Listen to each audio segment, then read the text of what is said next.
All right, let's talk Century Aluminum, ticker CENX, and their recent Q3 earnings. Now, this is a really interesting one. It's a classic case of what you see on the surface isn't always what you get in the market. We've got a company that, by all accounts, missed expectations, but then the stock just rips higher. So, what's going on here? Let's dig in and figure it out. So yeah, here's the big question. The real head-scratcher. You've got an earnings miss, and then a 14% rally in the stock? I mean, seriously, how does that happen? A company misses on pretty much every key metric, and the market rewards them with a huge pop? It sounds completely backward, right? Well, that's exactly what we're going to unpack. Okay, so first things first.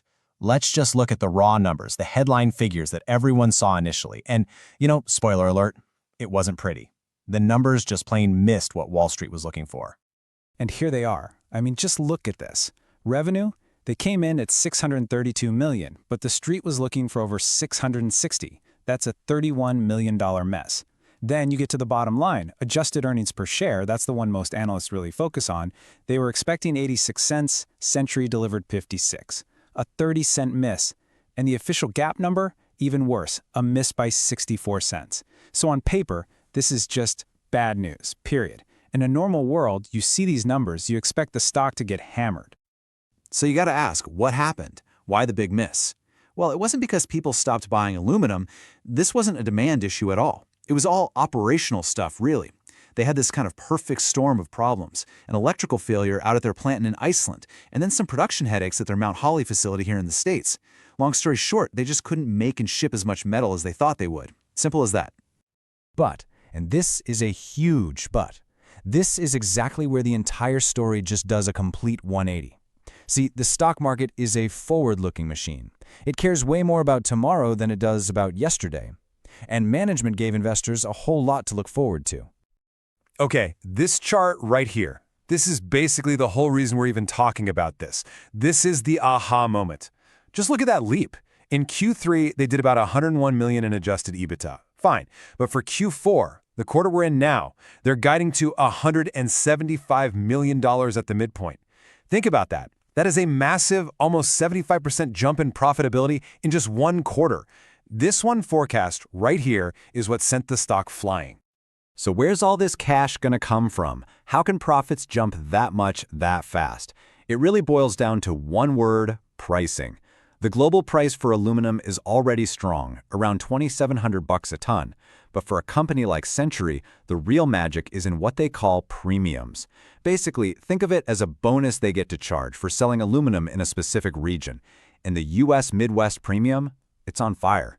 We're talking about an extra $1,775 per ton. That is just a massive, massive tailwind for them.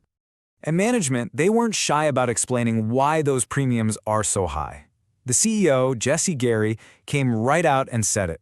He basically pointed directly to the current administration's tariff policies as the enabler for this whole thing. This quote is huge because it tells investors, hey, this isn't just a market cycle. We've got powerful policy backing our business right now. That's a really strong signal. And this all feeds into a much, much bigger story for the company. See, the market isn't just getting excited about one good quarter. It's looking at the whole roadmap. They're talking about restarting their Mount Holly plant, which could add a quick $25 million in quarterly EBITDA. They're planning to build the first new U.S. smelter in something like 50 years, potentially with $500 million in government funding. And all that cash they're making from these tariffs, they're going to use it to pay down debt, with an eye on starting share buybacks in 2026. It's a complete, long-term growth plan. All right, let's circle back and tie this all together. Let's answer that question we started with. Why did the stock rally when the earnings were, frankly, a disappointment? It really just comes down to where the market decided to focus its attention. It's all about looking through the windshield, not the rearview mirror. On one hand, you have the past, the Q3 miss, the plant outages, the lower shipments.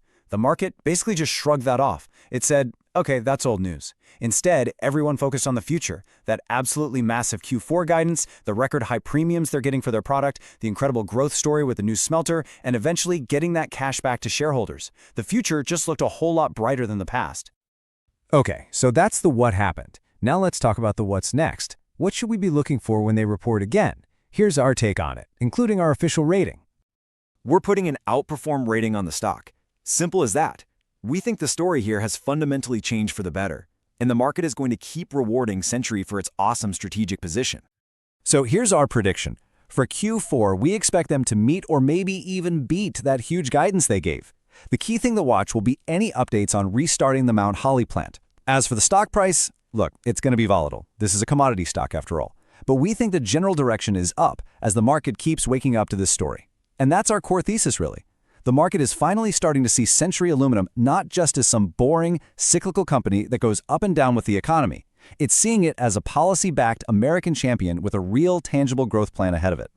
And of course, we have to say it. This analysis is for informational purposes only. This is not financial advice.